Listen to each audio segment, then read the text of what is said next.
Apaga el micrófono, Juanjo. Voy.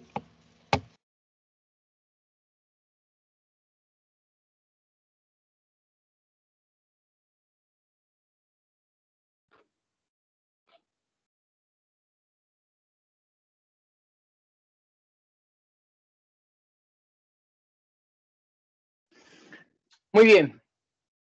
Hola, ¿qué tal a todos? En el día de hoy les traemos un tema muy importante que son trastornos congénitos del sistema nervioso central. Este va a ser una charla dada por Manuela Lopera, Juan José Mesa, Camila Ledesma, José Luis, Julieta y quien les habla, Oscar Junior Gómez Córdoba.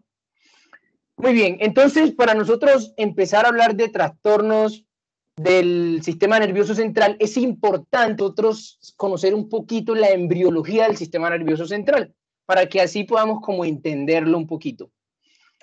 Entonces iniciemos hablando de la neurulación. ¿Qué es la neurulación? Es la formación de algo denominado tubo neural.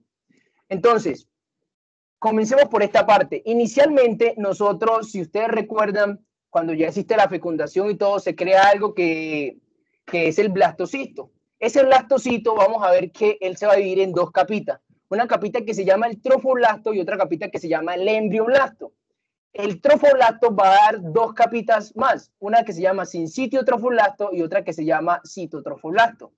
Y el embrioblasto va a dar dos capitas, una que se llama el epiblasto y otra que se llama el hipoblasto. A esas dos capitas forman una lámina, por ende se les llamó disco o lámina bilaminar.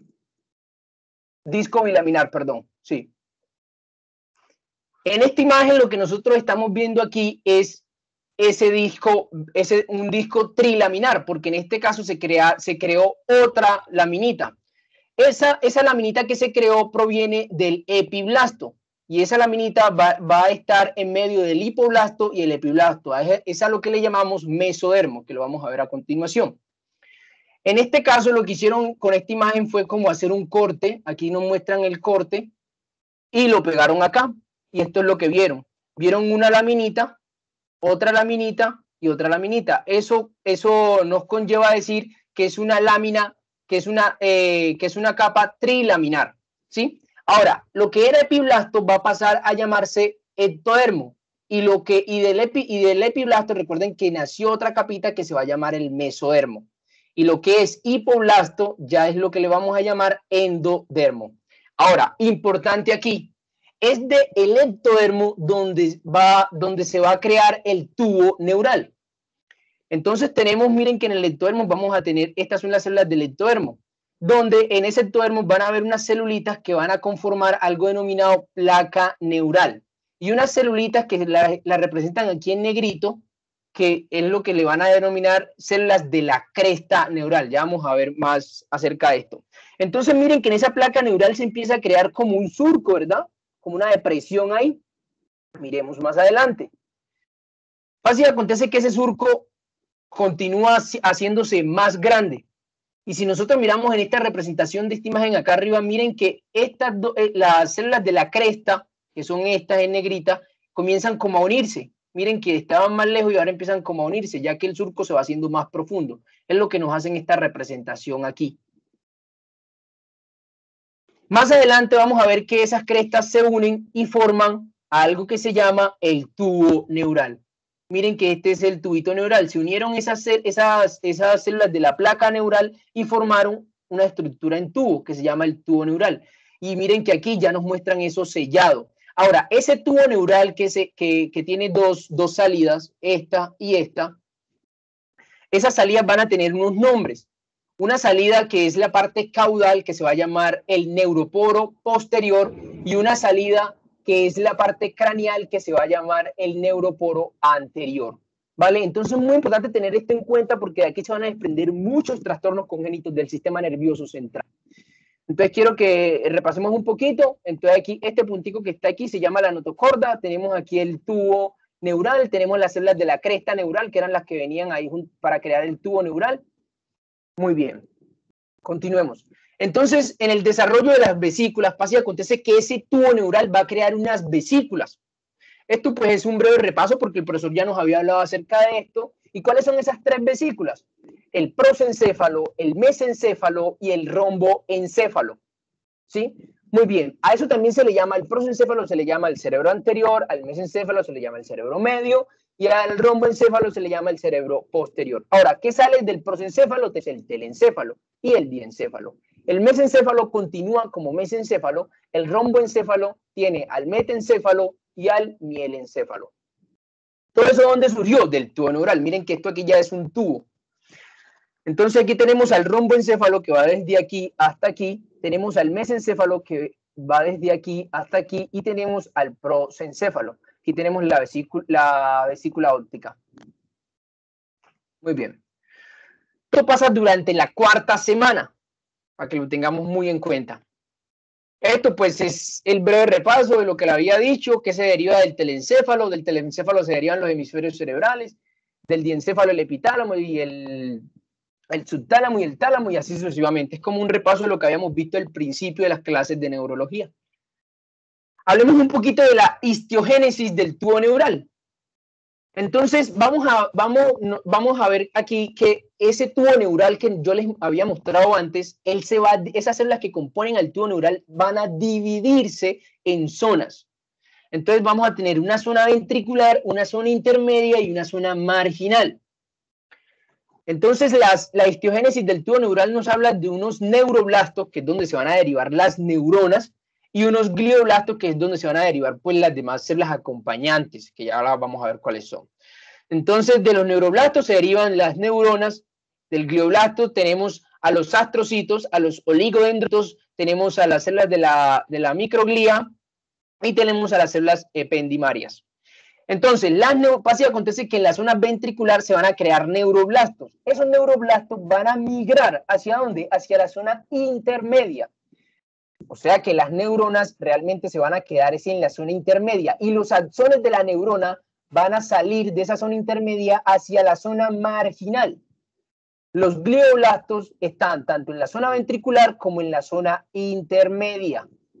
Muy bien, entonces, ya conociendo eso, entonces nosotros podemos llegar a la deducción que la zona intermedia va a ser la sustancia gris, porque ahí es donde van a estar las neuronas, y la zona marginal va a ser la sustancia blanca, que es ahí donde se encuentran los axones. Esto es muy importante que lo tengamos muy en cuenta.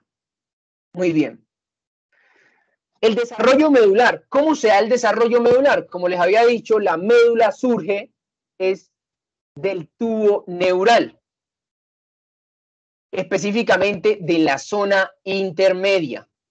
Esa zona intermedia vamos a ver que se va a dividir en dos, en una lámina alar que va a componer que va a constituir pues la parte sensitiva de la médula espinal, o sea, me estaría refiriendo específicamente a las astas posteriores, que son suas, y una parte que se llama la lámina basal, que va a constituir la parte motora de la médula espinal, en este caso me estaría refiriendo a las astas anteriores. Entonces aquí, como podemos ver, vemos que de la lámina basal, que va a ser astas anteriores, se proyectan axones para formar las raíces espinosas. Y, en cambio, de la lámina alar recibe axones, ¿sí? Muy bien, porque es la sensitiva, o sea, es la aferente y esta es la eferente. Aquí tenemos pues la constitución, lo que estamos acostumbrados a ver. Ahora la formación del cráneo. Entonces, el cráneo, para hablar de la formación del cráneo, debemos inicialmente hablar de el neurocráneo y un viscerocráneo. Entonces, el neurocráneo va a estar conformado pues por la bóveda craneana, por los huesos del frontal, el parietal, etcétera, etcétera. Y el viscerocráneo va a estar compuesto pues por los huesos de la cara, ¿sí? Muy bien. Esos huesos que forman pues al neurocráneo y al viscerocráneo surgen de las celulitas que le había mostrado antes, que son de la cresta neural. ¿La recuerdan? Son esas mismas. Por eso es importante tener eso en cuenta. Suturas tenemos 5. Una sutura frontal, sutura coronal, sutura sagital, sutura escamosa y sutura landoidea. Fontanelas tenemos 6. Unas fontanelas posteriores, fontanelas anteriores, 2 fontanelas esfenoidales, o sea, una izquierda y una derecha, y 2 fontanelas mastoideas, una izquierda y una derecha. Muy bien. La formación de la columna vertebral, así acontece que la columna vertebral vertebral va a surgir inicialmente del mesodermo. ¿Y esto por qué se los digo? Porque los somitas, hay unas estructuras que se llaman somitas, que ahorita se las voy a seleccionar ahí pues para que las vean. Los somitas surgen del ectodermo y es de los somitas donde se deriva el esclerotoma, el miotoma y el dermatoma. Y son las células del esclerotoma, las que están pintadas aquí como en sombreaditos, las que van a rodear ¿a quién? Al tubo neural y a una estructura que les había mencionado ya más atrás, que se llama la notocorda, un puntico negro que estaba por allá en las primeras diapositivas. Entonces lo que van a hacer ahorita es que las células del esclerotoma rodean al tubo neural y a la notocorda. Y esto es importante, ¿por qué? Porque cuando esas células del esclerotoma rodean al tubo neural pasan a convertirse en una estructura denominada arco vertebral.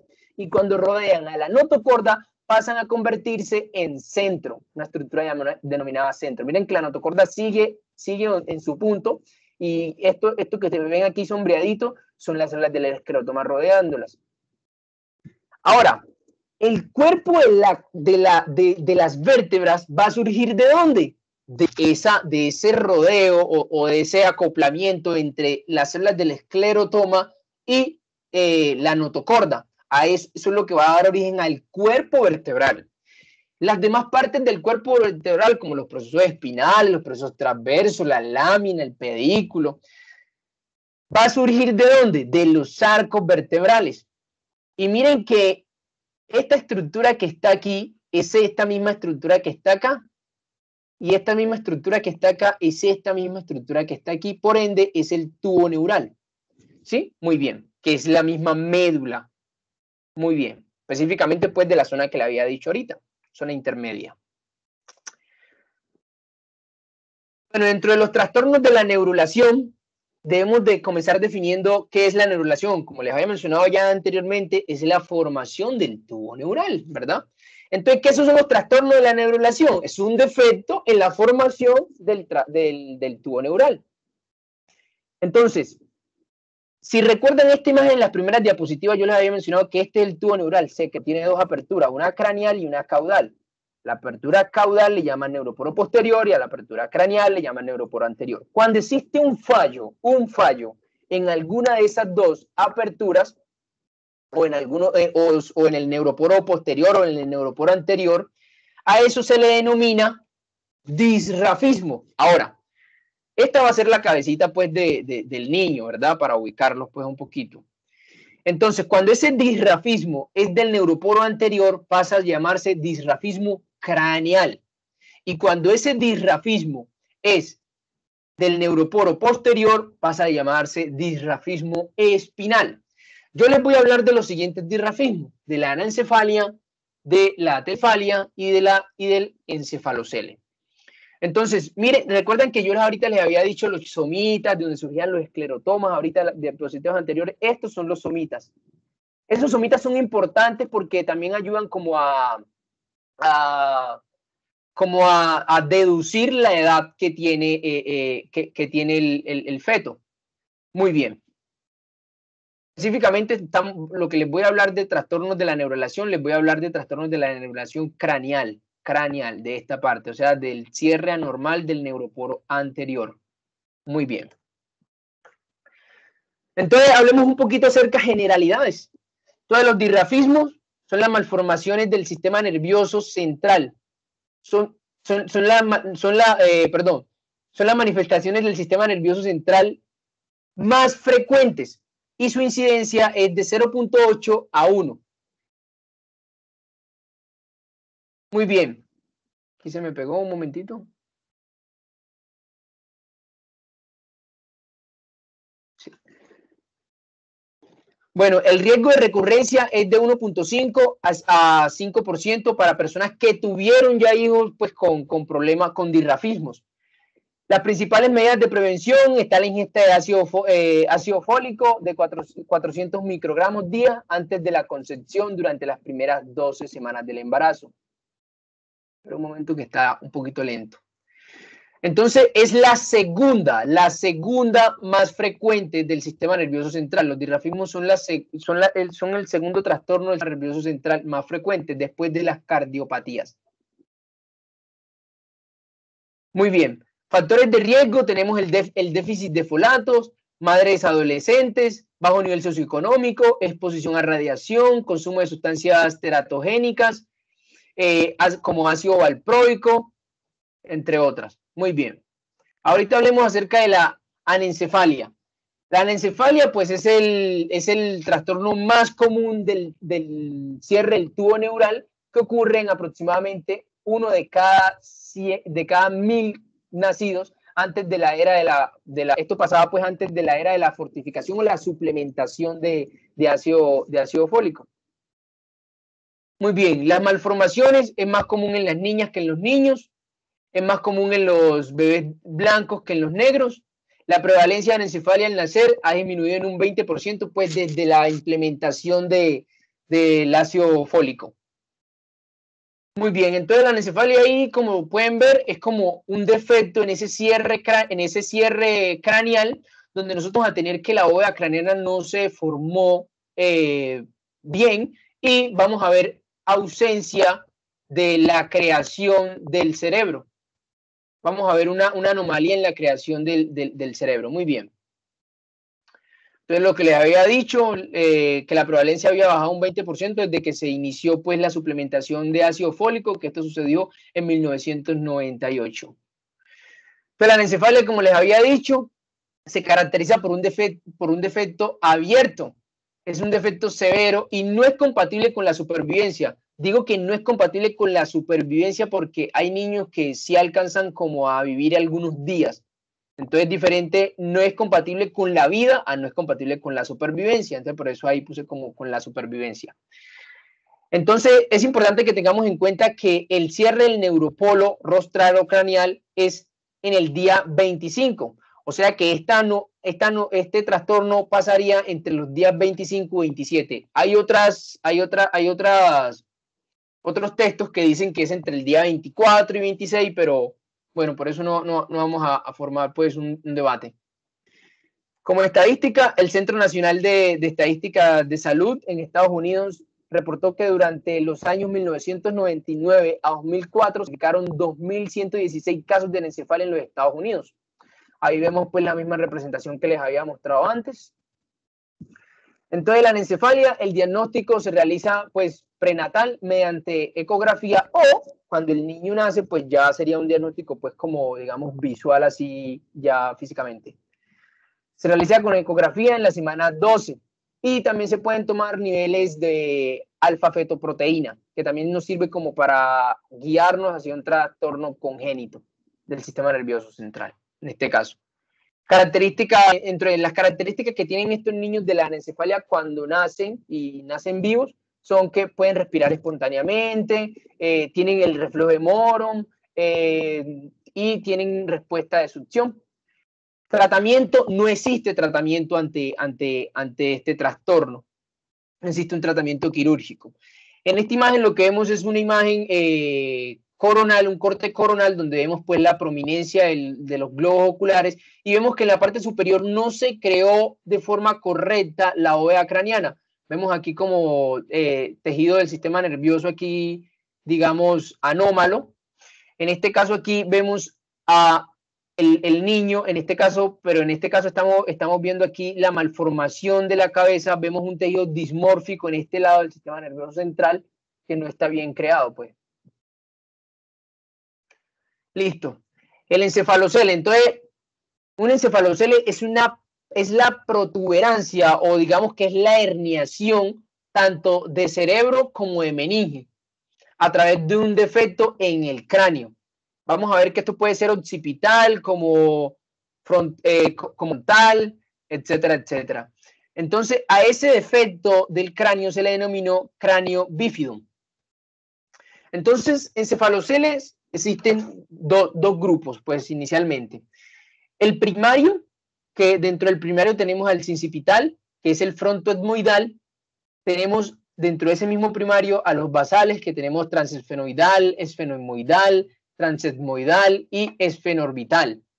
Tenemos el occipital y ya después de eso ya tenemos los encefaloceles secundarios, que estos se pueden generar por trauma o por defectos postquirúrgicos.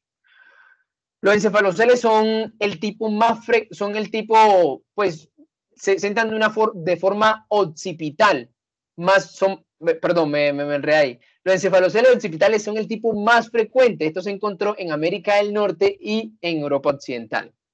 Muy bien. Aquí vemos pues un encefalocele de tipo occipital. Mírenlo acá. El defecto aquí en el cráneo. Muy bien. Entonces, como generalidades, generalmente no se ha demostrado pues ser como congénito. Una excepción es que se ha encontrado una forma autosómica dominante de encefaloceles de tipo occipital.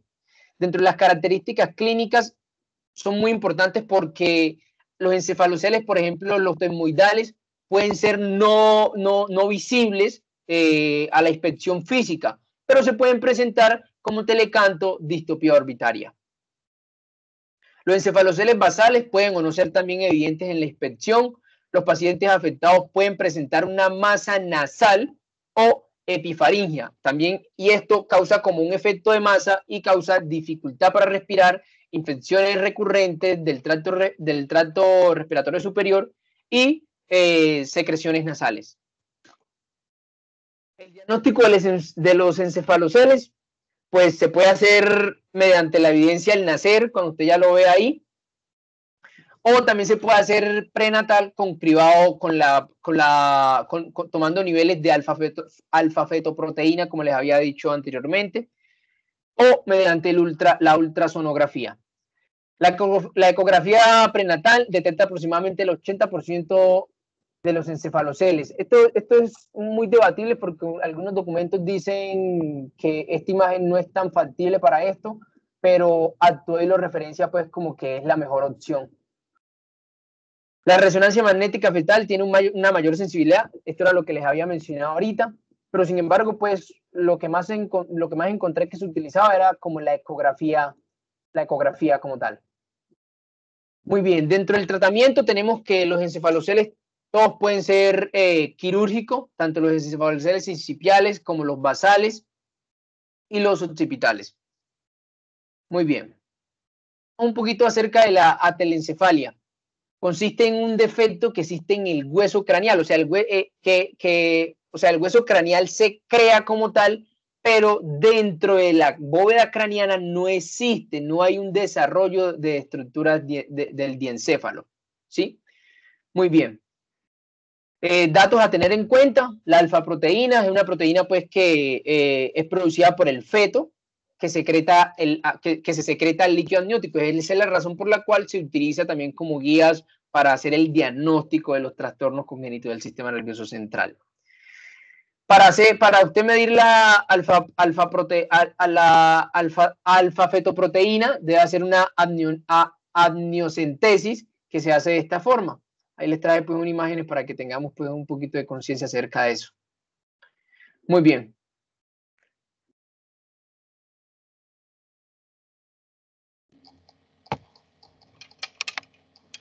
Gracias, Oscar.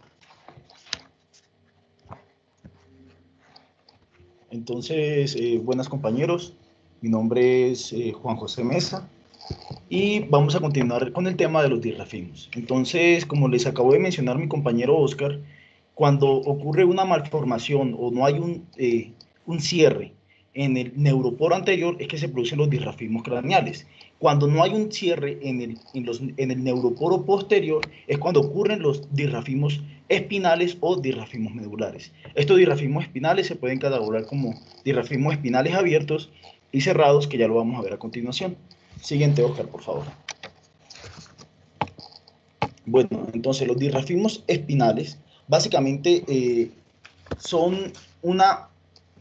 O sea, esta básicamente engloba todas estas malformaciones congénitas de la médula espinal que se caracterizan por una falta total o parcial del neuroporo posterior, como les mencioné previamente.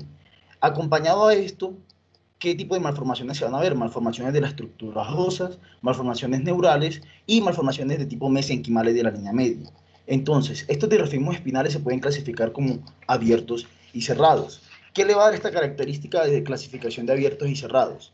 Resulta que acontece de que los dirrafimos espinales abiertos básicamente son todas aquellas malformaciones que les acabé de mencionar, es decir, una falta del cierre de las estructuras óseas, más una alteración neural tipo mesenquimal, y a esto le vamos a sumar de que en los abiertos va a haber un defecto en la piel de la línea media, lo que va a caracterizar de que este tipo de dirrafismos va a tener un tipo de comunicación con el exterior. Los dirrafismos cerrados, también denominados dirrafismos espinales ocultos, van a ser aquellos que no se acompañan de efectos de la piel, es decir, no hay comunicación con el exterior. El término de espina bífida es un término que tiene un poco de diferencia con los dirrafismos, debido a que, como lo acabo de mencionar, los dirrafismos es una malformación congénita donde no hay un cierre del neuroporo posterior, mientras que la espina bífida es un término que simplemente hace referencia a los defectos de la fusión de las estructuras óseas posteriores. La espina bífida tiene un tipo de clasificación distinta, pues, que sí nos hace entender más o menos lo que son los dirrafismos, pero en el caso de los dirrafismos, esto lo van a clasificar distinto, que ya lo vamos a ver a continuación. Siguiente, Oscar, por favor. Entonces, los dirrafismos espinales abiertos, estos se van a clasificar en mielomeningocele y mielocele, y en hemimeliningocele y hemimielocele. Ya lo voy a explicar más adelante. Entonces, ¿qué son los dirrafismos espinales abiertos? Simplemente es un defecto del tubo neural primario que se caracteriza por la exposición de la placa neural al exterior, a través de un defecto de la piel en la línea media. Siguiente, Oscar, por favor. Entonces, hablando primero sobre los mielomenigoceles y el mielocele, entonces, estos son los principales tipos de dirrafismos espinales abiertos. Entonces, básicamente, ¿qué son? Es una espina bífida más un canal medular ancho. Entonces, ¿qué quiere decir esto? Que al haber una espina bífida y un canal medular ancho, va a producir una herniación a través de este tipo de defecto, lo que va a conllevar a la formación de un saco dirráfico. En este saco dirráfico es donde vamos a encontrar ya sea líquido cefalorraquídeo, las meninges o contenido neurológico, dependiendo del tipo de espina, de dirrafismo abierto que se produzca. Entonces, como les mencioné, hay dos tipos principales de dirrafismos abiertos, que va a ser el mielocele y el mielomeningocele. El mielocele realmente es muy raro, ese casi no se ve, y simplemente es que se forma una, o sea, en ese tipo de malformación, la plácula neural simplemente va a estar expuesta, pero paralela a la superficie de la piel, como podemos observar en la imagen. Siguiente, Oscar, para ver la siguiente imagen, por favor. Bueno, en esta imagen podemos ver un mielomeningocele. Podemos ver de que en este caso sí se puede ver el saco dirráfico protruido. Entonces, ¿qué pasa? Que en este caso el ensanchamiento medular va a ser tan grande que se va a producir la herniación de todo este defecto congénito, lo que va a producir de que se pueda observar todo este material neurológico del proceso de la formación del tubo neural primario. Entonces el mielomeningocele va a ser la principal causa de dirrafismos espinales primarios. Se produce casi en el 98% de los casos de dirrafismos en general, y en Estados Unidos tiene una incidencia de 4.6 por cada 10.000 nacidos vivos. Siguiente, Junior, por favor, para ver la siguiente imagen. Entonces, el 80% de los casos de mielomeningocele va a producir un tipo de mielomeningocele lumbosacro. Siguiente, Junior, para ver la siguiente imagen. Entonces, ¿qué va a pasar? Que el grado de déficit neurológico va a depender de la localización de la malformación. Es decir, es muy distinto las manifestaciones clínicas que va a tener un mielomeningocele lumbosacro a un tipo de mielomeningocele cervical. Generalmente, ¿qué va a pasar? De que los mielomenigoceles, generalmente que son lumbosacro, estos pueden ir desde sintomatología desde incontinencia urinaria, algún tipo de marcha disfuncional, anestesia en silla de montar. Pero los que se ubican un poco más apicales, es decir, ya sea en la región torácica o en la región cervical, pueden producir otros tipos de sintomatología.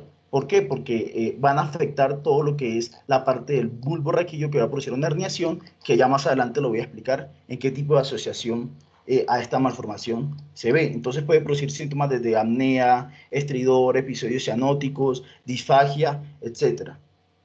Siguiente, por favor.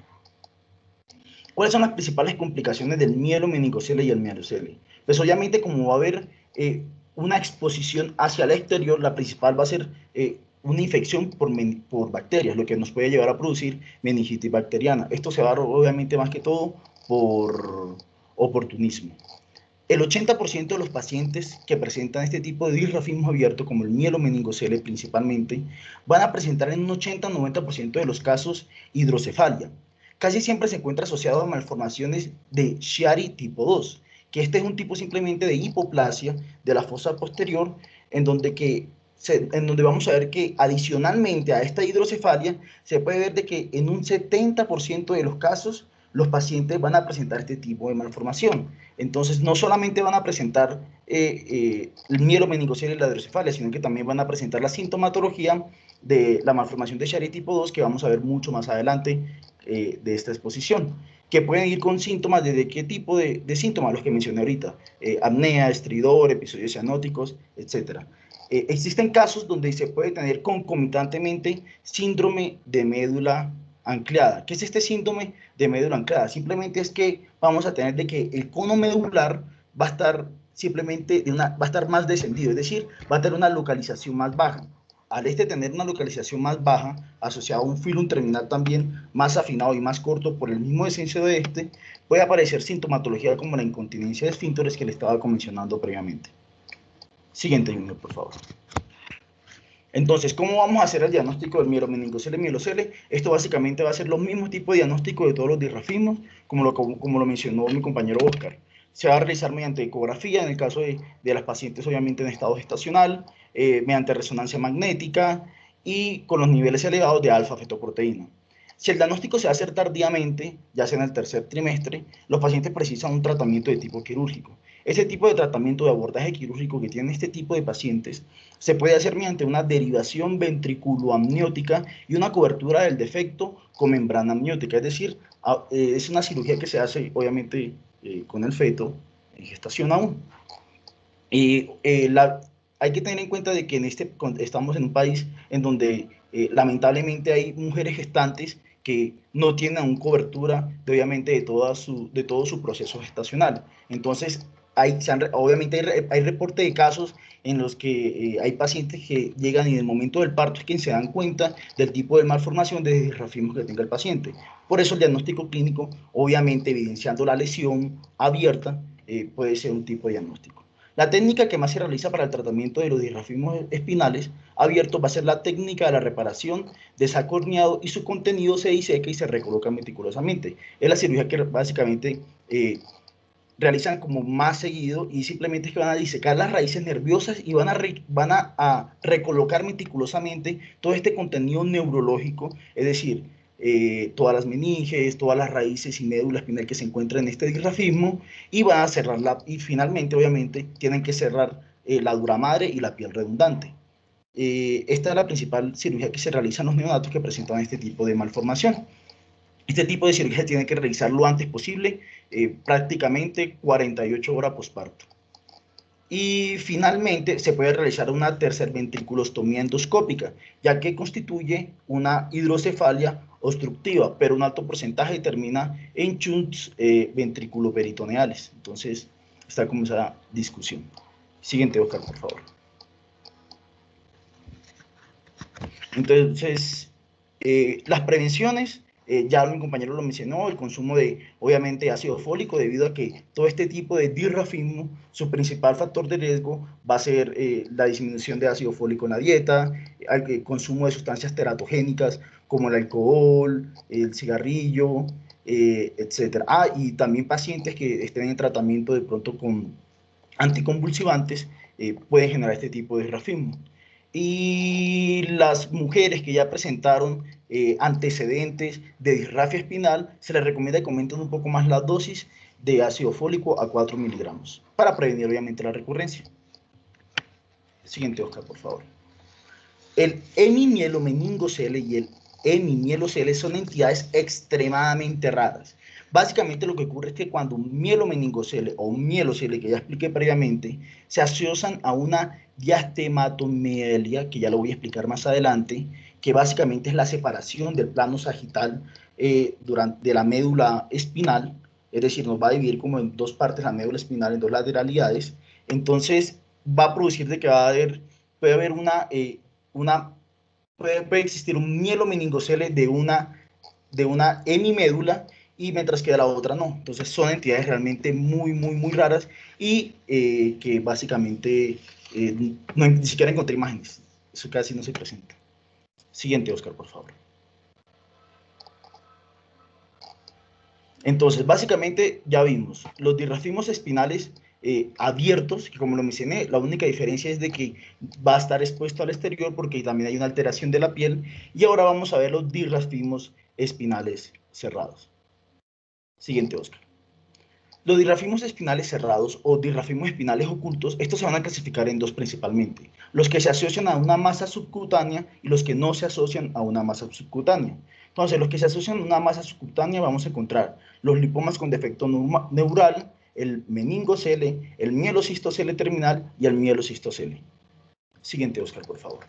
Recordar que, como lo mencioné previamente, de los dirrafismos espinales, el principal dirrafismo espinal que hay, que se produce en un 98% de los casos, es un mielomeningocele. Es decir, este tipo de malformaciones de dirrafismos espinales cerrados realmente son muy infrecuentes.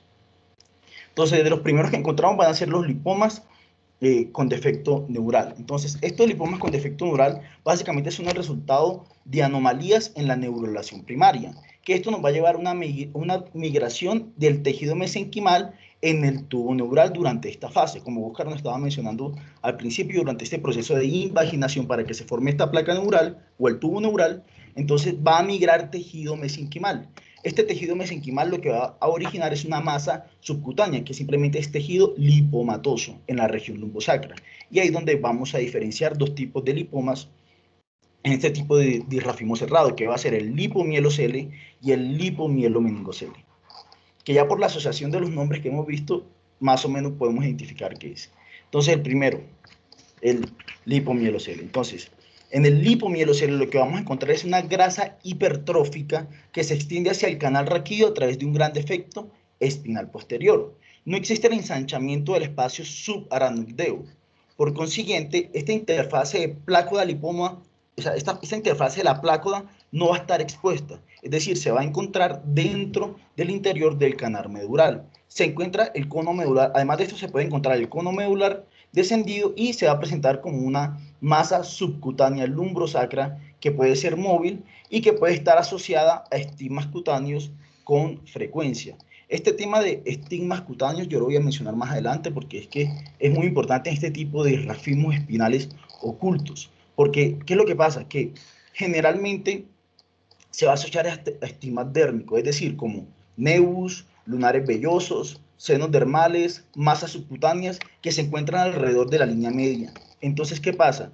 Como uno ve este tipo de lesión, uno como médico, uno ve este tipo de lesión y uno lo puede pasar por desapercibido, pero si uno realmente hace un estudio más profundo, lo más probable es que este tipo de lesiones en la línea media pueden estar asociadas o sea, pueden estar asociadas como a una comunicación con un lipomeningocele o con un lipomielocele oculto.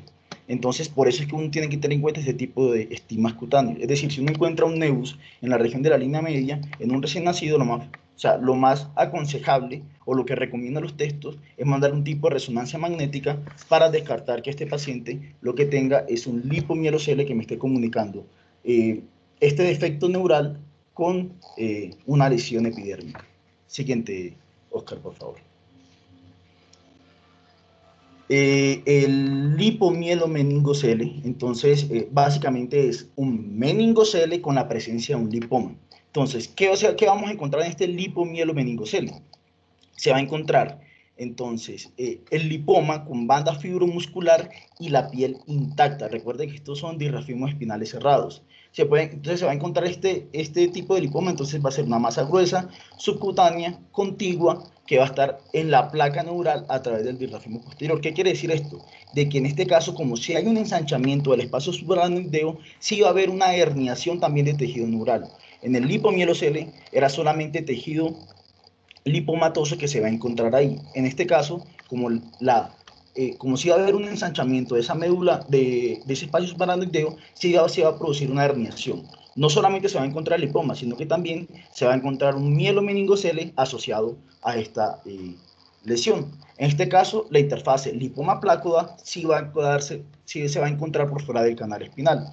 Y la resonancia magnética básicamente lo que nos va a permitir es realizar el diagnóstico diferencial de este tipo de lesión. Recordar que generalmente, como son lesiones ocultas, si no se evidencian, todas van a ser clínicamente iguales. Por eso es que se tiene que realizar resonancia magnética a todos estos tipos de pacientes. Y finalmente, en un 25% de los casos, se va a asociar a siringohidromielia, que básicamente es que son malformaciones vertebrales más infrecuentes. Siguiente, Oscar, por favor. El meningocele es el 5%, corresponde al 5% de las causas de disrafismos espinales. Entonces tenemos que el 98% era mielomeningocele, un tipo de disrafismo espinal abierto, y el 5% va a ser un disrafismo espinal cerrado, conocido como meningocele. Aló, aló. ¿Me escuchan? Sí, te escuchamos. Sí. Ah, bueno, okay. Es que se congeló la imagen. Entonces, ¿qué es lo que pasa? Que en el meningocele, estos generalmente no se van a asociar a hidrocefalia, y es simplemente una herniación del líquido cefalorraquídeo y meninges a través de un defecto de este saco espinal posterior. La piel se va a encontrar intacta, lo que va a recubrir todo este meningocele. En este meningocele no vamos a encontrar tejido neural, ni raíces nerviosas, ni obviamente médula espinal. Simplemente vamos a encontrar meninges y líquido cefalorraquídeo. Lo que pasa es que, como lo había mencionado previamente, cuando no hay un ensanchamiento tan grande del espacio subaracnoideo, en la herniación no va a haber protrusión de las estructuras nerviosas.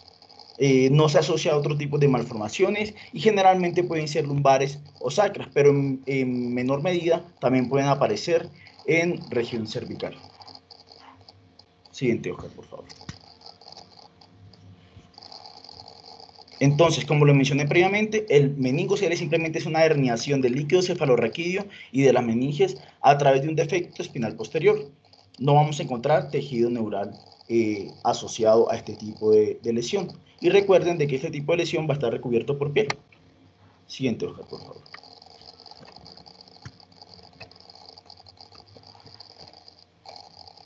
El mielocistocele terminal simplemente es una dilatación quística del cono medular, como podemos ver en la imagen de la resonancia magnética.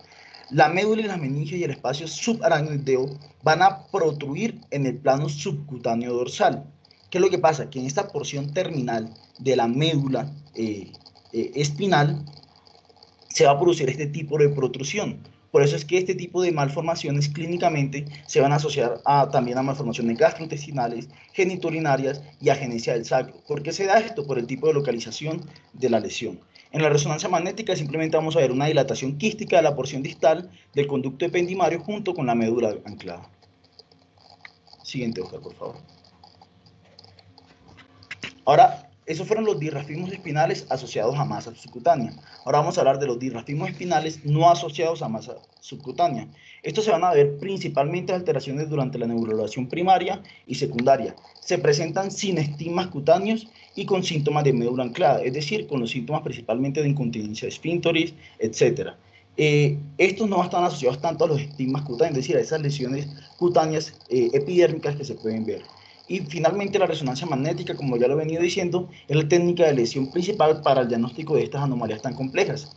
Recordad de que la resonancia magnética hay dos tipos de secuencias, hay dos tipos de tiempos de secuencia, que las secuencias en T1, simplemente estos se van a especializar en las imágenes, en localizar el tejido adiposo, mientras que las secuencias en T2, simplemente las imágenes lo que van a hacer es valorar un poco más lo que son las estructuras de médula espinal y el líquido cefalorraquídeo, que son importantes para el diagnóstico de los disrafismos espinales cerrados no asociados a masa subcutánea, que vamos a ver a continuación.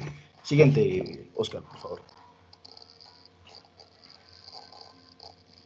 Siguiente, dale, siguiente. Creo que la imagen no. Eso, ya, gracias. Entonces, primero vamos a hablar del lipoma intradural. Como podemos ver en la imagen de la resonancia magnética, ahí por medio de toda la médula espinal vemos una imagen más oscura, ¿cierto? Entonces, eso es un lipoma intradural. El lipoma intradural simplemente es Un lipoma que se va a localizar a lo largo de la línea media dorsal, es decir, por todo el saco dural. La localización es principalmente lumbosacra y puede ser una lesión solitaria o también puede coexistir con un seno dérmico, que ya lo vamos a ver más adelante, o con un síndrome de regresión caudal. Siguiente, Oscar, por favor. El lipoma del filum es otro tipo de disrafismo espinal cerrado no asociado a masa subcutánea. Este se puede ver mejor, obviamente, con una secuenciación, una resonancia magnética de secuencia en T1. Y simplemente, como podemos ver ahí en el cono medular, hay una resonancia magnética en el cono medular, podemos ver que ahí también se va a ver una lesión de tipo lipoma. A diferencia del lipoma intradular, perdón, este tipo de lesión, que el lipoma del filum, va a estar como sobreexpuesta. Es decir, este tipo de lesión no va a ir por toda la región central de la médula espinal, simplemente que puede ir por una parte más como posterior. Se considera una variante de la normalidad si no hay síndrome de médula anclada, es una variante anatómica normal que se puede encontrar si no hay síntomas. Y el lipoma puede ser intra o extradural, generalmente es extradural y también se puede ver en ambas tipos de lesiones. La siguiente disrafismo espinal cerrado va a ser el ventrículo terminal persistente, que es simplemente una dilatación delimitada por epéndimo localizada por encima del cono medular, como podemos ver en la resonancia magnética. Generalmente está por encima, no se encuentra tan cerca del cono o a la parte final, a la parte terminal del film, sino que se va a encontrar más que todo sobre las vértebras dorsales. Siguiente, por favor, Oscar. La diastematomielia. Entonces, la diastematomielia es una alteración de la integración de la notocorda. ¿Qué vamos a encontrar en este tipo de lesión? Entonces, se va a caracterizar por ser una hendidura sagital de la médula espinal, que va a estar caracterizada porque se va a dividir en dos mitades, como yo lo había mencionado previamente. Esta división a través de la línea media de la médula espinal puede ser por un tabique fibroso o por un tabique tipo osteocartilaginoso. Esta hendidura va a atravesar normalmente toda la médula, aunque también se ve a veces que solamente tiene un tipo de hendidura parcial. La diastematomielia entonces tiene dos tipos, se puede clasificar como en dos, la tipo 1 y la tipo 2.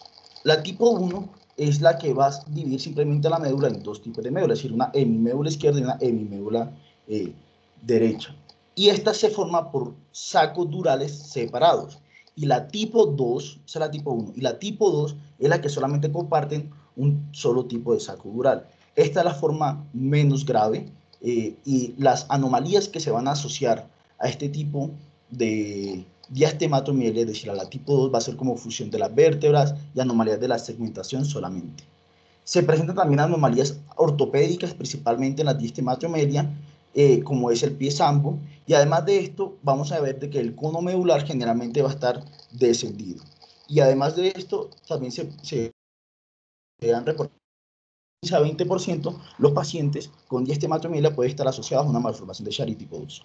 El segundo tipo de malformación va a ser el seno dérmico, que simplemente que se dice que se piensa que procede de una falta de neurulación y como podemos ver en las imágenes, o sea, primero que todo, macroscópicamente lo que es simplemente es un conducto fistular que va a estar desde la parte exterior hasta la parte interior de la médula, por decirlo así en palabras coloquiales. Simplemente entonces es un canal fistular que está revestido por epitelio y que va a comunicar desde la superficie externa, es decir, la superficie cutánea, hasta el tejido neural de meninges. Generalmente se presenta en la región lumbosacra y el 50% de este tipo de lesiones va a estar asociadas a un tumor dermoide o epidermoide, obviamente en la región externa. Y también un 20% puede estar asociado a un lipoma. Entonces, aquí en este tipo de disrafismo espinal cerrado, sí podemos tener en cuenta el estigma cutáneo que generalmente presentan este tipo de pacientes.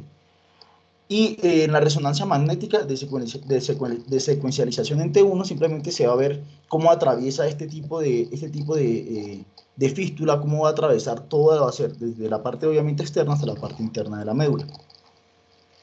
Siguiente, por favor, Oscar.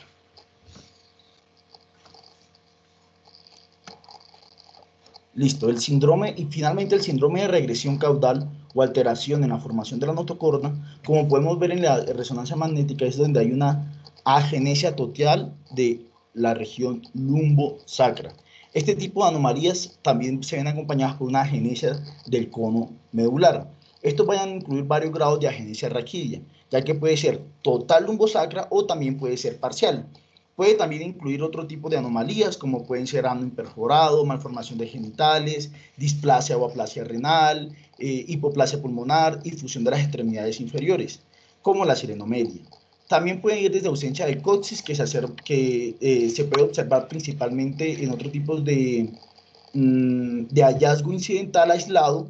Y finalmente hay dos tipos hay dos tipos de clasificación del síndrome de regresión caudal, que va a ser el tipo 1 y el tipo 2. El tipo 1 es cuando hay una terminación abrupta, es decir, una terminación muy alta que generalmente está asociada como a T11 de las vértebras torácicas o de entre la 11ª y la 12ª, y obviamente este tipo de síndrome de regresión caudal es mucho más, es de peor pronóstico. Y el tipo 2 ya es una agenesia menos severa y es más descendida. Se puede encontrar a nivel de C2 y de las vértebras más inferiores. En este caso, pues, se puede encontrar inclusive el cono medular y se puede ver que está como estirado y obviamente descendido. Gracias. Bueno, mi nombre es Camila Ledesma Lemos y el día de hoy pues yo les voy a estar hablando de los trastornos de la regionalización o reorganización. Entonces son anomalías de la inducción ventral. Siguiente, por favor.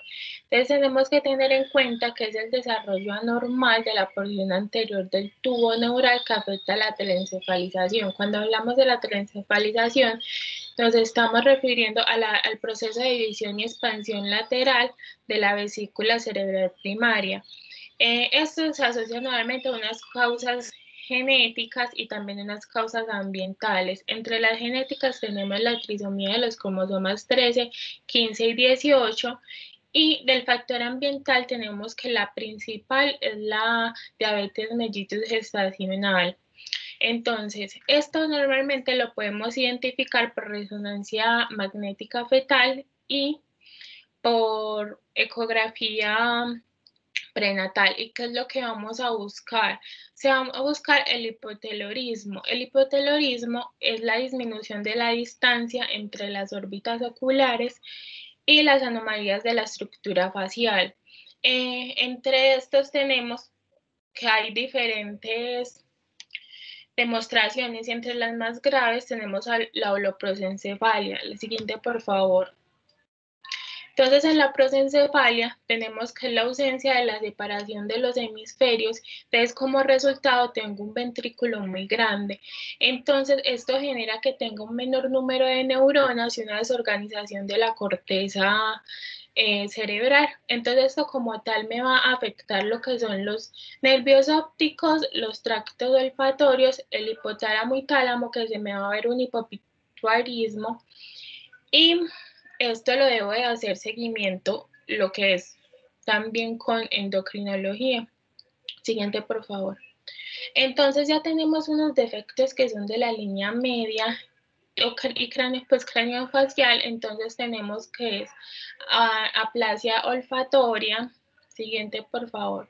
La ciclopía, que tenemos la agenesia de la línea facial y tenemos un solo ojo, tenemos la ciclopía, perdón, esa ya se los dije. La cebocefalia, que lo que tengo en la cebocefalia es una nariz pequeña con un solo orificio debajo de unos ojos subdesarrollados, y la agenesia premaxilar, que es la que como conocemos como pues labio leporino. Siguiente, por favor.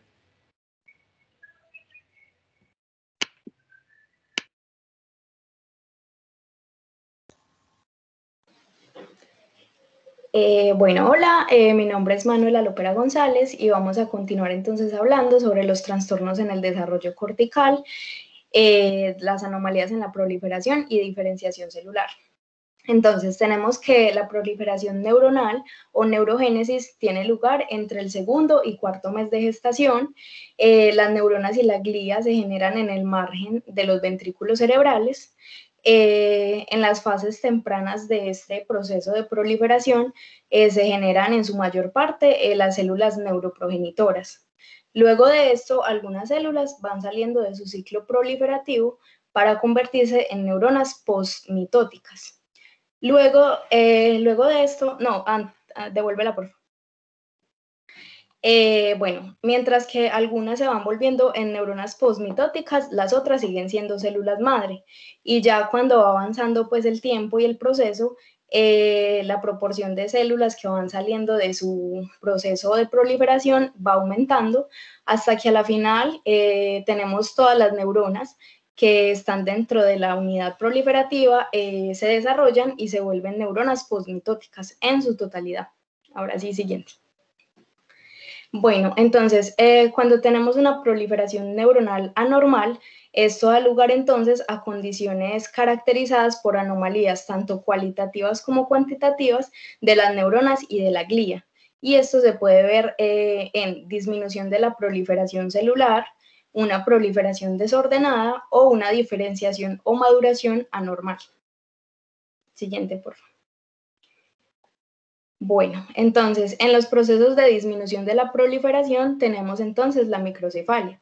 La microcefalia es como cuando la cabeza tiene un tamaño anormalmente pequeño y esta se define cuando la circunferencia cefálica al momento del nacimiento es 3 o más derivaciones estándar por debajo de lo normal.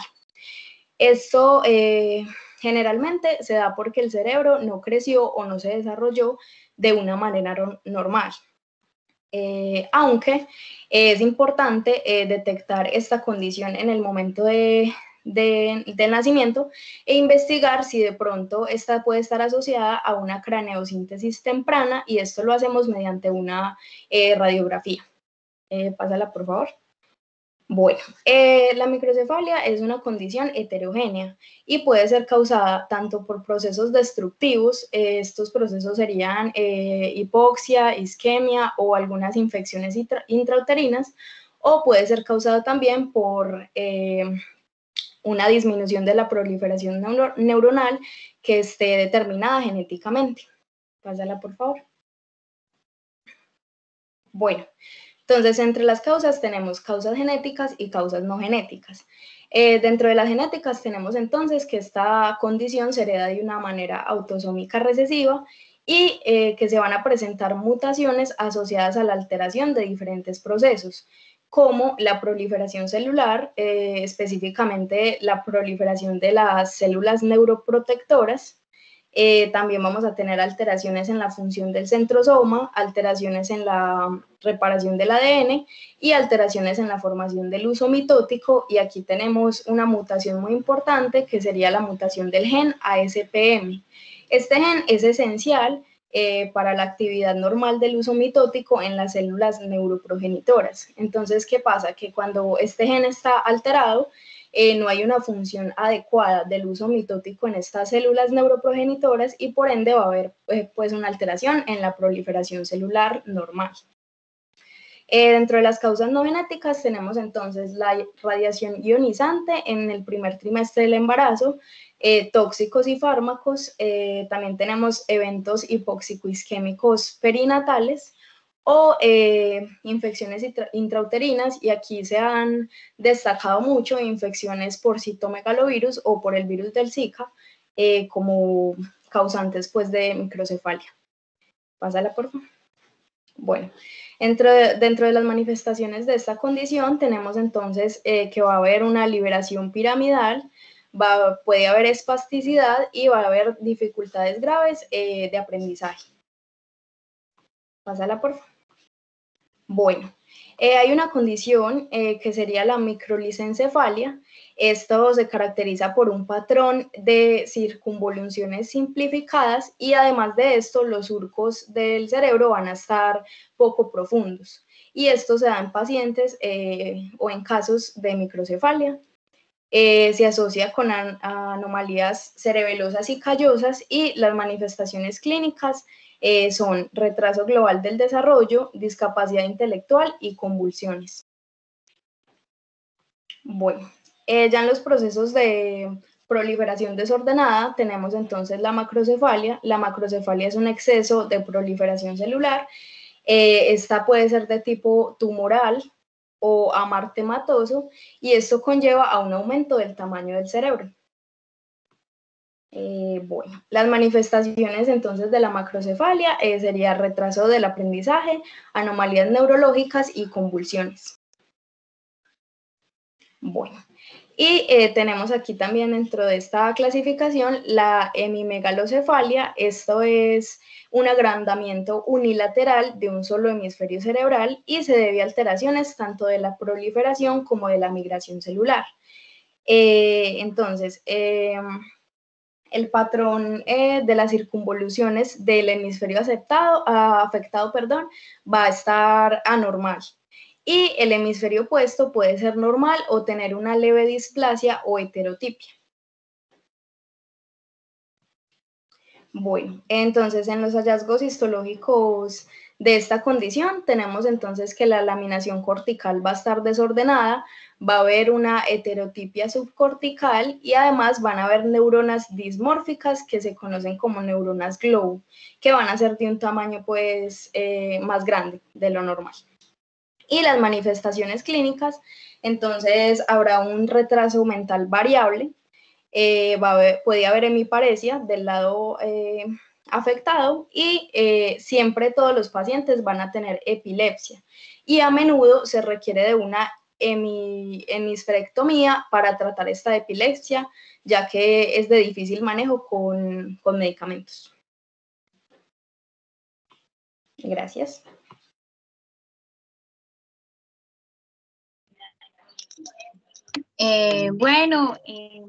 Mi nombre es Julieta Zanabria y yo le voy a hablar sobre anomalías de la migración neuronal. Siguiente, por favor. Como generalidades, tenemos que ellas pueden alterarse por causas adquiridas o genéticas, dependiendo de la edad gestacional se puede volver un poco más grave.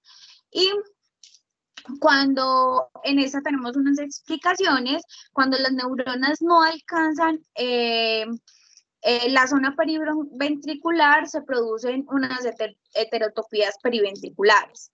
Cuando una de las neuronas migra, pero la otra no, la conocemos como una heterotopía en tipo banda o en banda. Y cuando unas migran o todas migran, pero no traspasan la transmisión cortical, se les dice que son lisoncefalias. Estas son un poco más graves que las heterotopías. En ellas, y las menos graves las vamos a conocer como microdisgenesis, que estas a su vez se dividen en focales o multifocales, y sus casos clínicos en general en todas estas enfermedades el más común es la epilepsia. Siguiente, por favor. ¿Qué es la lisencefalia? Es una malformación de la corteza cerebral que se caracteriza por una superficie lisa, como lo vemos en la imagen, y sin surcos. Esta afección es heterogénea y generalmente se divide en dos subtipos, que sería la tipo 1 o la clásica y la tipo 2, que la conocemos como tipo adoquín.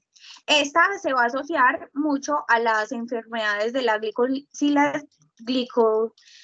glucosilación, qué pena, y generalmente nos va a causar una distrofia muscular y una afección del sistema nervioso central.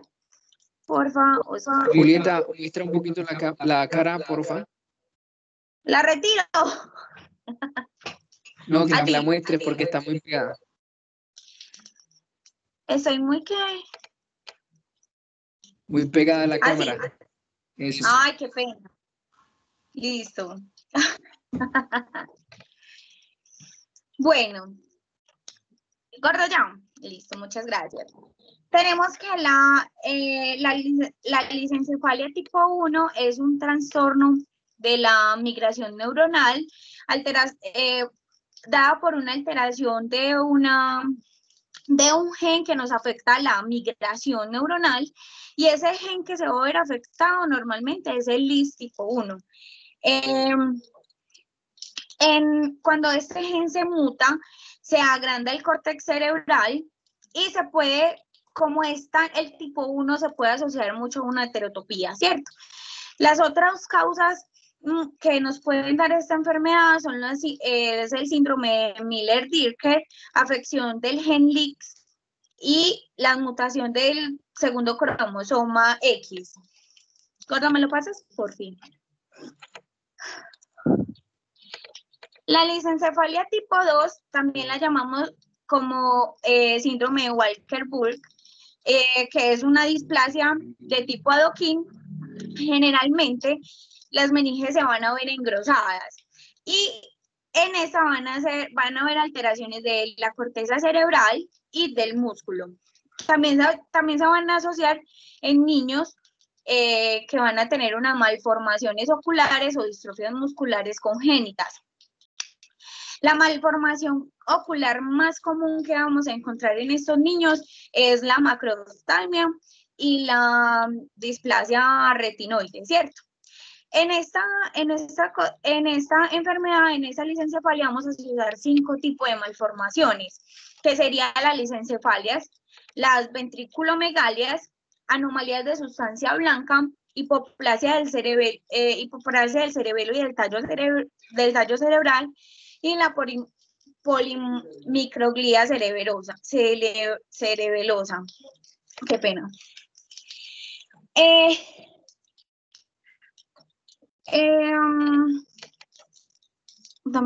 Permíteme un momento. Bueno, vamos a, como la compañera anterior nos había contado sobre la microlisencefalia, es una combinación de la microcefalia con la lisencefalia, y esto generalmente va a haber una hipoplasia del cerebro y del cerebelo, y se tiene que distinguir o se tiene que separar de la lisencefalia cerebrocerebelosa, pero que lo que nos va a destacar en esta cerebrocerebelosa es que la microcefalia no es tan marcada. Gordi, pásamelo por favor. Bueno, en esta imagen vamos a encontrar 6 cortes axiales. En los cortes axiales se va a ver la hipoplasia de los campos temporales y frontales.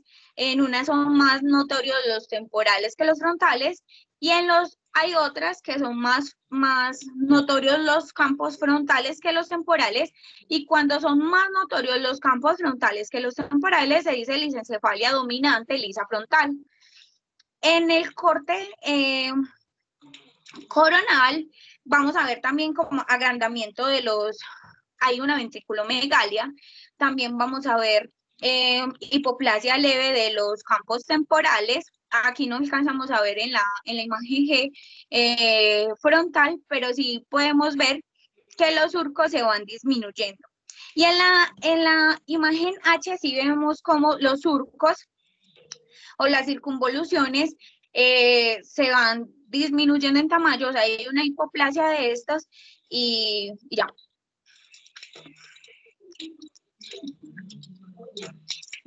Bueno, entonces en las heterotopías son colecciones de células ectópicas ubicadas por fuera de la corteza cerebral. Se diferencia mucho de las displasias corticales porque en esa vamos a encontrar que la morfología de las células que encontramos en estos cortes van a ser normales. Estas se van a dividir en 2, en heterotopías nodulares periventriculares y en heterotopías subcorticales. Las nodulares, como bien dice, nódulos, se caracteriza por un grupo de nódulos que se ubican en la región periventricular. Estos nódulos son de características redondas e irregulares y están dispersos dentro de las fibras mielinizadas. Y los subcorticales se dividen en 2, en nodulares de sustancia gris, que tienen predilección de la sustancia gris, y las laminares, que son de doble corteza o tipo banda, que son las que les he explicado al principio, que unas migran y las otras no. Bueno, qué pena, ya les voy a seguir. Ya, gordo, ¿me lo prestas? ¿Me lo pasas, por favor? Bueno, en estos cortes vamos a ver como los nódulos en una, pues obviamente en una necrosis se va a ver este tipo de nódulos cuando se haga una necrosis. Y en la siguiente imagen, pues en la próxima imagen se le van a ver la dilatación de los ventrículos, y dentro de la dilatación de los ventrículos, corté para atrás. Y dentro de la dilatación se van a ver los nódulos. Siguiente. En esta es una, pues esta es una resonancia de un bebé, pues no, de un bebé no, de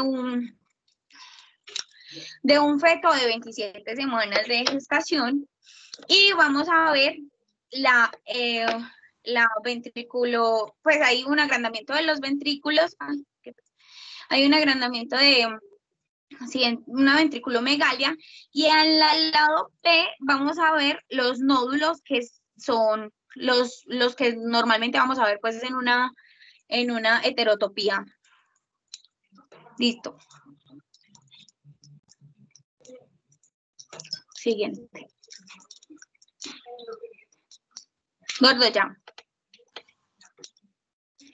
Diferenciación o maduración neuronal anormal. Bueno, las displasias corticales van a tener tres características importantes. Uno, la limitación de la corteza cerebral. Dos, la alteración de la posición radial y laminar. Y tres, las heterotopías neuronales y gliares. Gordo, por fin pasa. Entonces, las displasias focales vamos a encontrar dos tipos de relaciones, una macroscópicamente y una microscópicamente. En las macroscópicamente vamos a encontrar que los giros son más anchos de lo normal y se desenfocan en la unión de la materia gris con la blanca, ¿cierto? Y en la microscópica vamos a encontrar una laminación cortical anormal, una polarización de células anormales y unas células dismórficas, como lo contaba la compañera anteriormente, y que son dismórficas de citomegálicas o en forma tipo globo. Ah, no, devuélvemela, porfa, yo te explico la imagen. En esta lesión vamos a ver que en esta imagen vamos a ver que las lesiones son tipo embudo y que la predilección de que la materia se vuelva, pues que se afecte, sea por la materia blanca, que es lo que hemos señalado con el primer cosito, pues la primer flechita blanca, ¿cierto? Ya. Bueno, esta clasificación se dio por un consenso de la Liga Internacional contra Epilepsia y nos habla sobre la displasia cortical focal tipo 1, tipo 2 y tipo 3. Entonces tenemos que la displasia cortical focal tipo 1 tiene un radio anormal y la migración es tangencial. En estas células en estas imágenes, por imagenología no vamos a descartar nada porque la morfología de las células de esta son demasiado pequeñas, pero obviamente va a tener lesiones,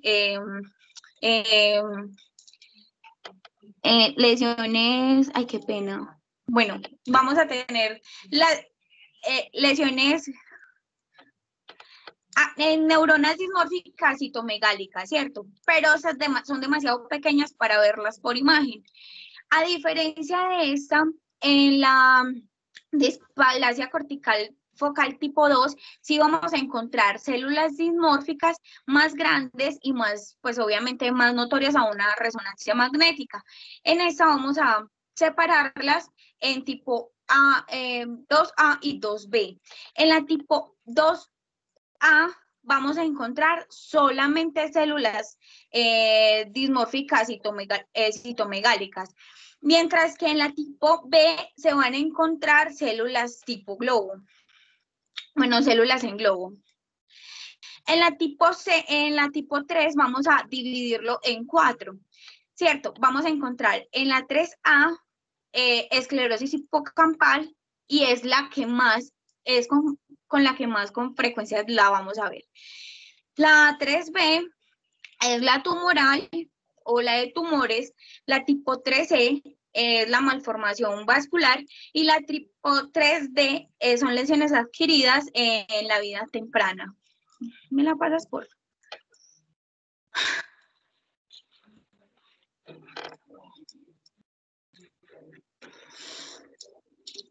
Bueno, entonces en el complejo de esclerosis tuberosa vamos a entender que esto es una enfermedad hereditaria multisistémica que va a afectar los genes del TCC1 y gen TCC2.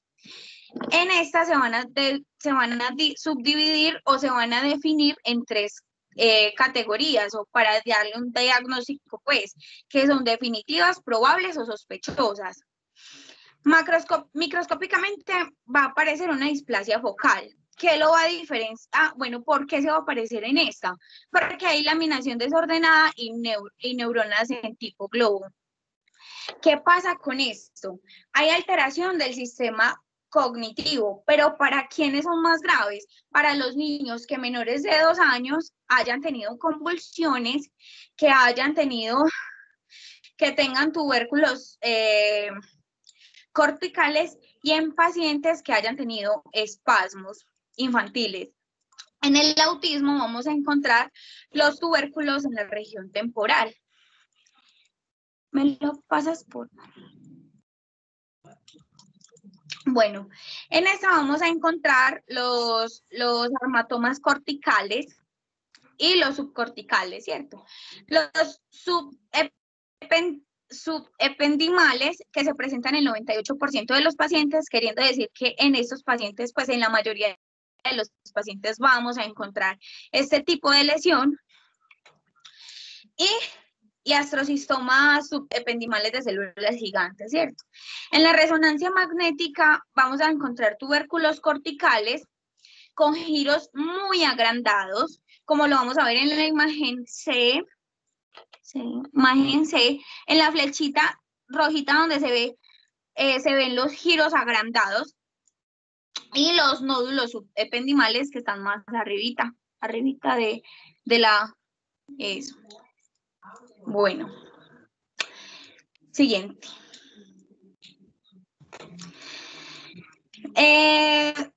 Desórdenes del desarrollo postmigratorio.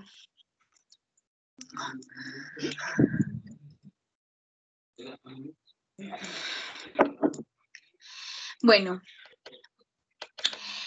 la polimicroglía frontal bilateral. No, perdón.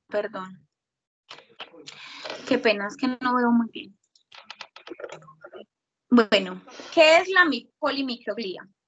Se caracteriza por macroscópicamente por un cerebro con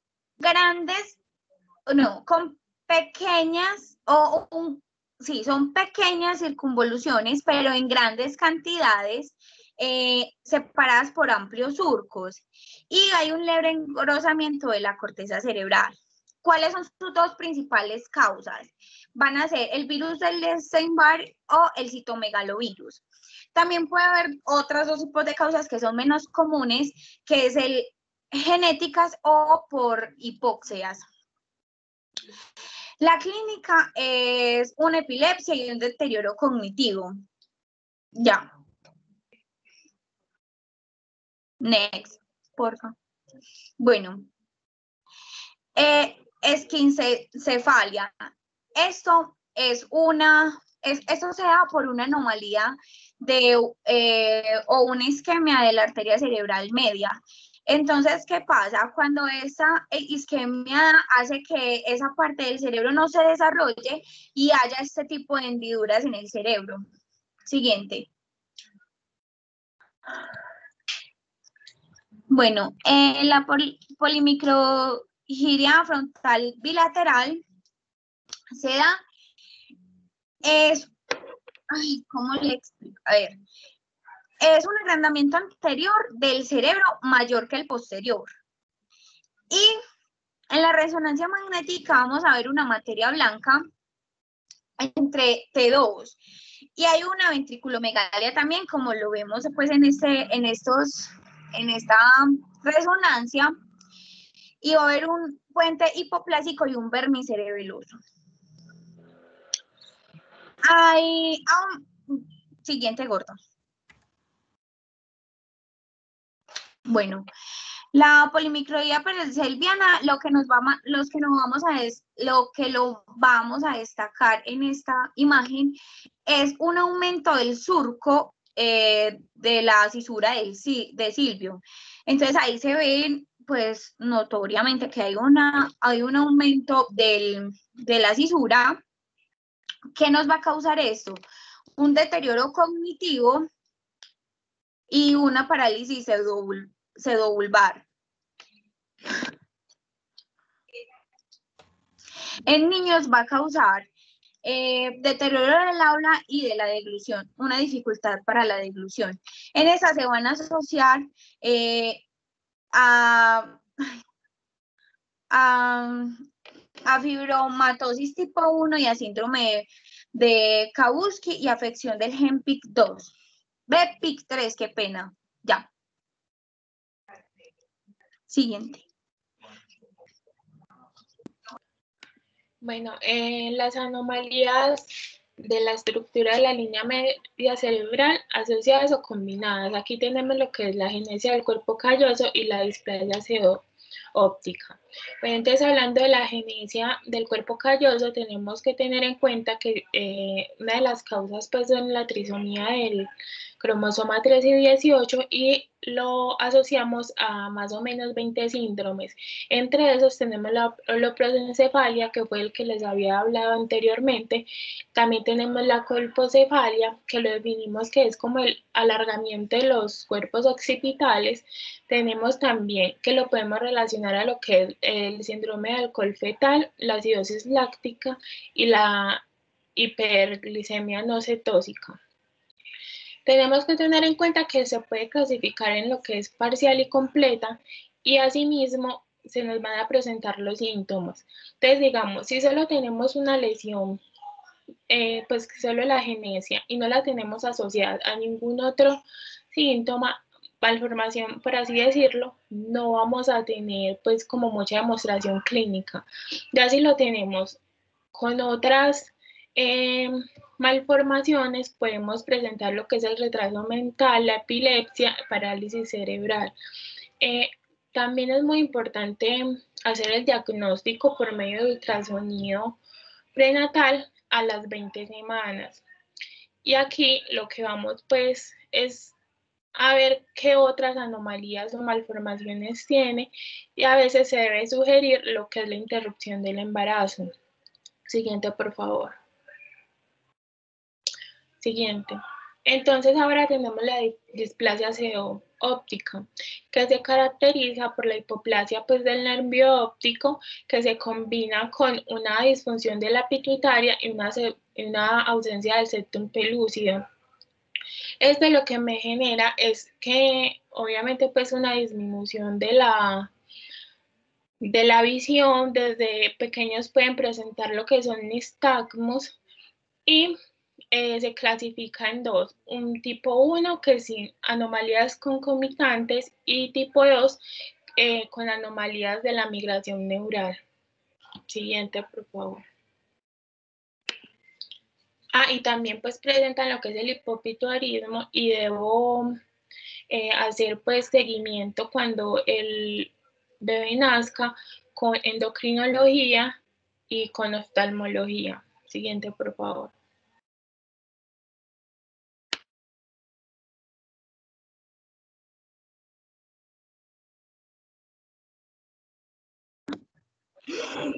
Bueno, en la cuarta semana vamos a encontrar, pues como nos venía explicando el doctor Oscar, que en la cuarta semana de gestación el tubo neuronal se va a dividir en tres vesículas primordiales, que la primera es la prosencéfalo, la segunda es la mesencéfalo, ¿no? Y la tercera es la romboencéfalo, ¿cierto? Esta se va a dividir en metaencéfalo y la otra en mielencéfalo. Del mesencéfalo, de las tres primeras que dividimos, va a salir el vermis. Y del metaencéfalo va a salir los hemisferios cerebrales. Entonces, ¿qué constan las malformaciones de la fosa posterior? Que todas estas en estas van a encontrar o aplasia o hipoplasia de los hemisferios cerebelosos y de la vermis. ¿Aló? Hola. Sí, te escuchamos. Ah, bueno. Malformaciones malformaciones del tallo cerebral. Las malformaciones que se van a presentar por hipoplasia o por aplasia del vermis incluyen los siguientes. El siguiente, Danny Walker, que es una agenesia parcial o total de la vermis o total del vermiana con dilatación del cuarto ventrículo. Al haber una dilatación del al haber una agenesia total, hay un alargamiento de las estructuras de la fosa posterior y encontramos una atresia de los forámenes de Lunsky y Magendie, que la verdad me disculpo porque no sé pronunciarlos, produciendo una obstrucción del cuarto ventrículo, que esto lo que me va a hacer es aislar al cuarto ventrículo, causando una anomalía. Las causas de esta normalmente anormalidades craneales son el 68% de los pacientes y hay un 25% que no son malformaciones neurológicas, que se asocian a los defectos de la línea media facial y a cardiopatías. En el tercer, para hacer una ventriculoctomía endoscópica se necesita que haya una atresia completa, porque si no, pues no se podría sacar el cuarto ventrículo. Y, bueno, también tiene que haber una dilatación total del cuarto ventrículo, porque esto lo que nos va a causar es una hidrocefalia. Muchas gracias.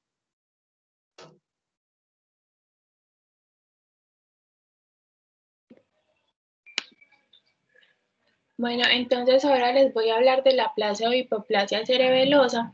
Entonces estos son hallazgos que normalmente los encontramos por medio de la resonancia magnética.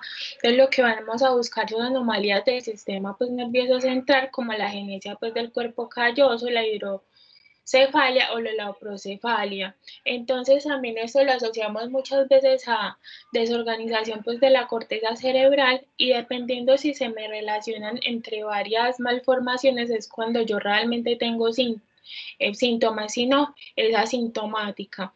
Si tengo síntomas, lo que presento es una ataxia o un retraso mental, o se puede cursar por periodos, se puede cursar por parálisis cerebral. Siguiente, por favor. Entonces ahora tenemos el síndrome de Joubert. Siguiente, por favor.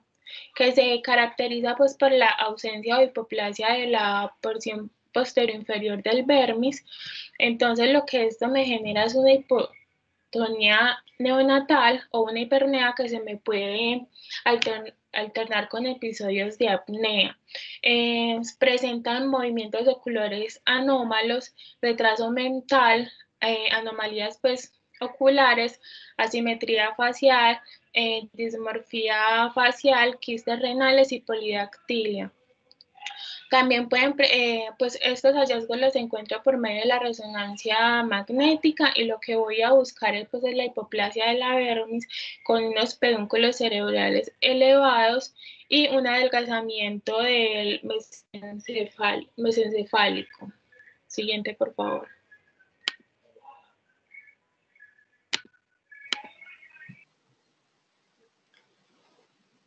Bueno, vamos a hablar entonces ahora de la malformación de Chiari. Esta es una malformación de la fosa posterior y ¿qué es lo que pasa? Lo que pasa es que hay un descenso de las amígdalas a través del foramen magno y bueno, esta malformación se clasifica en 4 tipos según su gravedad. Bueno, entonces tenemos la malformación de Chiari tipo 1. Esta se presenta, es la que más se presenta entre la tercera y la cuarta década de la vida. Y esta es un descenso de las amígdalas cerebelosas, como ya lo había dicho antes, a través del agujero magno y ocasionalmente se puede presentar también un descenso del bulbo raquídeo. ¿Qué es lo que pasa? Se considera que un descenso hasta 5 milímetros puede ser normal, pero ya cuando hay un descenso mayor a esta medida, se puede producir una siringomielia. Siguiente, por favor. Bueno, esta siringomielia es un trastorno crónico y progresivo y está caracterizado por la formación de una cavidad dentro de la médula espinal. Esta cavidad puede crecer y alargarse generando una compresión de los nervios que se dirigen hacia las extremidades. Las manifestaciones de esta condición se expresan entre los 25 y los 40 años y los pacientes van a tener cuadros progresivos de dorsalgia, cervicalgia, dolor en las extremidades y pueden tener también pérdida de la sensibilidad. La corrección quirúrgica de esta condición se hace a través de una craneotomía de la fosa posterior, se hace una recesión del arco posterior del atlas y se hace una duroplastia. Ahora sí, siguiente, por favor. La malformación de Chiari tipo 2, esta es la más frecuente en niños y lo que pasa acá es que hay un desplazamiento axial descendente de las estructuras de la fosa posterior. Hay un desplazamiento también del vérmix, de las amígdalas, del bulbo raquídeo, de la protuberancia y del cuarto ventrículo por debajo del agujero magno. Y esta se puede asociar con mielomeningocele lumbar y con hidrocefalia. Bueno, las manifestaciones, entonces vamos a tener manifestaciones en neonatos y ya de edades más mayores. Entonces, en neonatos vamos a tener que son variables y que puede haber un deterioro neurológico troncoencefálico, un estridor respiratorio y apnea, disfagia, opistotonos y tetraparesias. Ya en edades mayores van a predominar los síntomas y signos de ataxia, nistagmus y afección de los pares craneales bajos. Y el tratamiento de esta condición va a ser un shunt ventriculoparietal, una corrección del mielomeningocele y una duroplastia, y los resultados pues quirúrgicos son bastante satisfactorios. Bueno, ya en la Chiari tipo 3, esta es una combinación de un encefalocele occipito cervical con una fosa posterior pequeña. Y lo que va a pasar aquí es que entonces va a haber un desplazamiento completo de los elementos del tallo cerebral y ocasionalmente también puede haber un desplazamiento del cerebelo. Esta condición se asocia a otras anomalías cerebrales, es la forma menos frecuente de la malformación de Chiari, pero es la forma más grave y generalmente esta es incompatible con la vida. Siguiente, por favor. Y ya la malformación de Chiari tipo 4, esta consiste en una hipoplasia cerebelosa grave, y también se asocia a hipoplasia de las estructuras del tallo cerebral. Puede asociarse también a mielomeningocele, pero esta es una condición que se considera aparte de los otros 3 tipos de la manifestación. Ya. Gracias.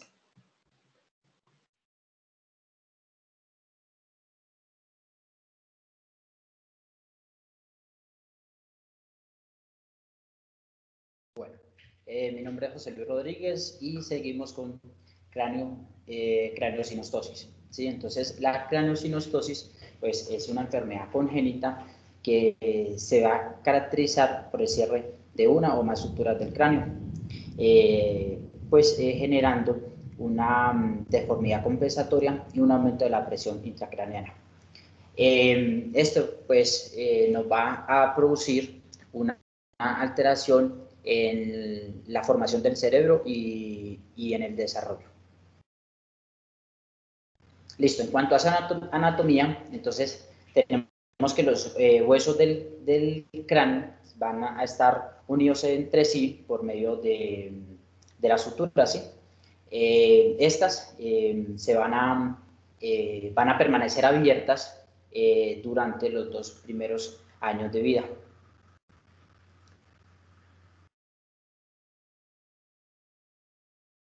Bueno, ya los tipos de craneosinostosis, pues tenemos la sindrómica y la no sindrómica. Pásala. Anterior. Eso. Bueno, aquí en cuanto a la anatomía, pues seguimos con las suturas, ¿sí? Entonces, las suturas van a ser la coronal, metópica, sagital, landoidea, escamosa, esfenoidal. Entonces, la sutura coronal nos va a separar el hueso frontal de los huesos parietales, temporales y esfenoides. La metópica va a separar ambos huesos frontales. La sagital va a separar ambos huesos parietales. La landoidea va a separar el hueso occipital de los huesos parietales y temporales. La sutura escamosa nos va a separar el hueso temporal del parietal y frontal del occipital. Y la sutura esfenoidal nos va a separar el hueso esfenoide del frontal y de los huesos de la órbita. Ya en cuanto a las fontanelas, pues tenemos que las fontanelas van a ser como el sitio de conjugación de los huesos del cráneo. Entonces, la fontanela anterior lo que nos va a hacer es unir o va a haber una unión del hueso frontal y de los parietales. Esta fontanela se cierra entre los 6 y los 24 meses de vida. La fontanela posterior nos va a unir los huesos parietales y el occipital, ¿sí? Esta se va a cerrar al 3er mes de vida. Siguiente. Listo. Entonces, el esfenoidal nos va a permitir la unión entre los huesos frontal, parietal, temporal y esfenoidal. Una vez cerrada, pues, esta fontanela, vamos a tener que se va a convertir en el terión. Y la fontanela mastoidea es la unión entre los huesos parietal, temporal y occipital. Y una vez cerrada esta, se va a convertir en el astero. Listo. Entonces, en cuanto atrás, Oscar. Listo. En cuanto a los tipos de los craneosinostosis, pues tenemos la sindrómica y la no sindrómica. La no sindrómica se divide en simple y compleja, siendo la simple la más frecuente.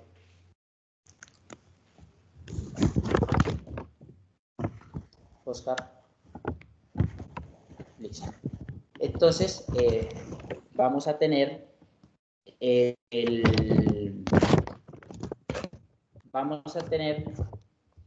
la escafocefalia. Entonces, la escafocefalia va a ser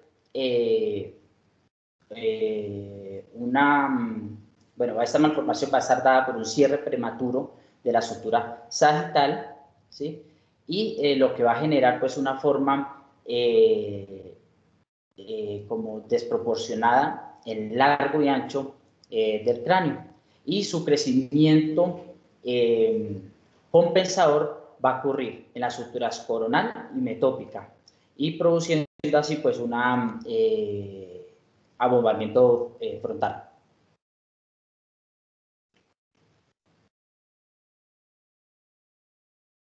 Siguiente, Oscar. Listo. La braquicefalia. Entonces la braquicefalia va a consistir en un cierre prematuro de la estructura coronal o de la estructura landoidea bilateral.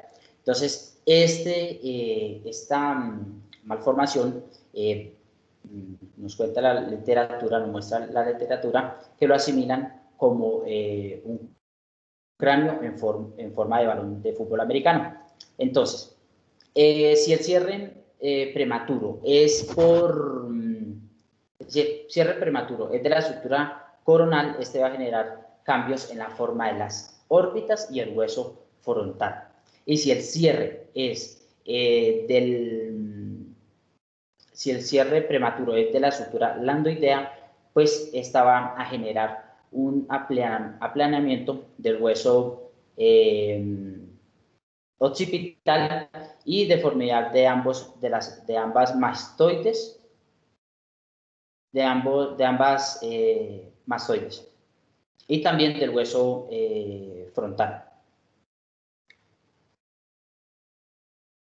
Listo. La plagiocefalia. Entonces, la plagiocefalia, esta va a tener un cierre prematuro de un solo lado de la estructura coronal o landoidea, ¿sí? Entonces, si es anterior, pues esta desproporción va a ser igual en lo largo y ancho del cráneo, pero unilateral. Entonces, el crecimiento de el crecimiento compensador va a ocurrir en la estructura sagital y metópica, y también de la estructura contralateral, ¿sí? Entonces, ¿qué va a ocurrir? Va a producir un abombamiento parietal frontal contralateral y una hipoplasia orbitaria. Y la posterior, entonces, el crecimiento compensador va a ocurrir en la estructura sagital y lambda de un solo lado y de la estructura contralateral. Entonces vamos a observar abombamientos parietales y frontales contralateral, hipoplasia mastoidea y ipsilateral con descenso del pabellón auricular.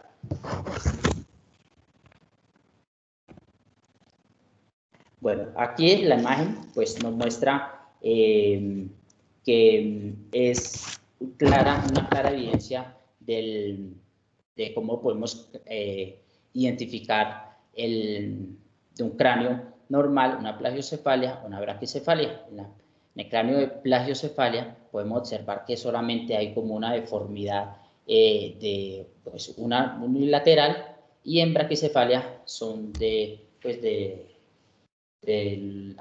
afectada a las dos partes o bilateral.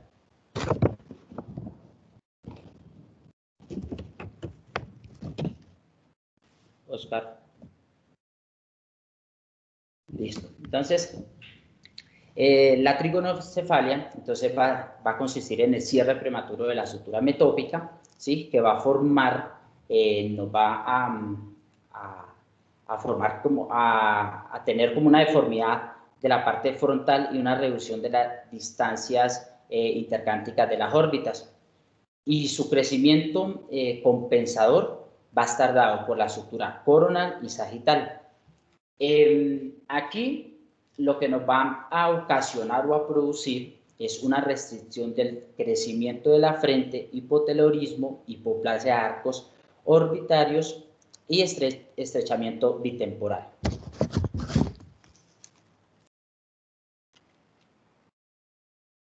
Oscar. Listo, entonces la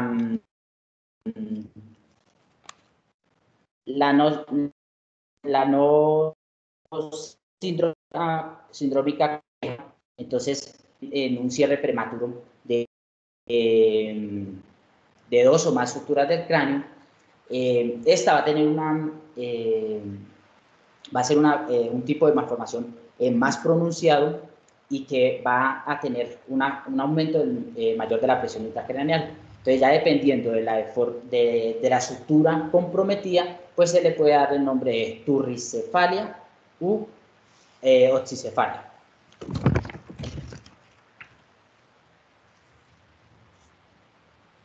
Listo. Entonces, la sindrómica pues, va a consistir en un cierre prematuro de la sutura coronal y estas van a estar asociadas a síndromes genéticos como el síndrome de Crouzon, Eiper-Pfeiffer, de Say-Chosen y el de Jackson-Wells.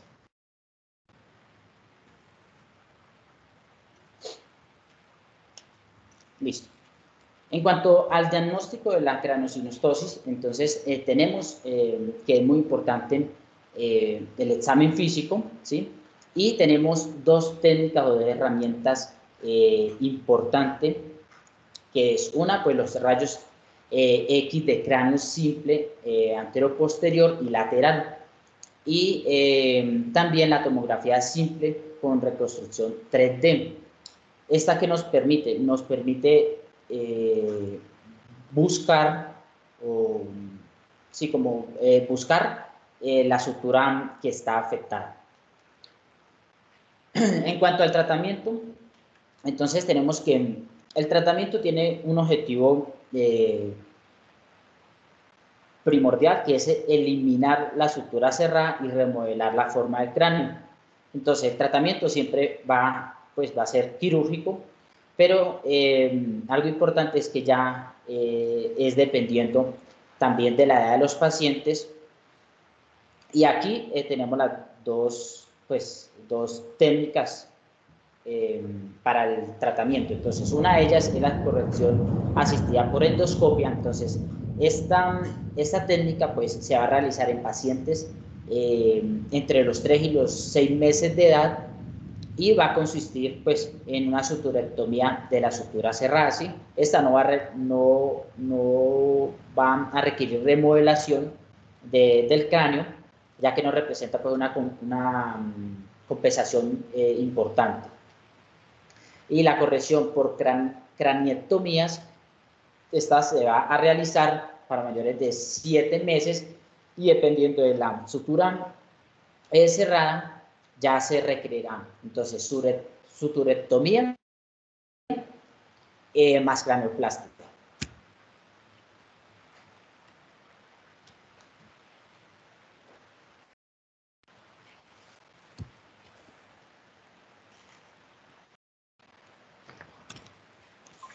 Bueno, muchísimas gracias a todos. Esta fue la pequeña exposición hablando sobre los trastornos congénitos del sistema nervioso.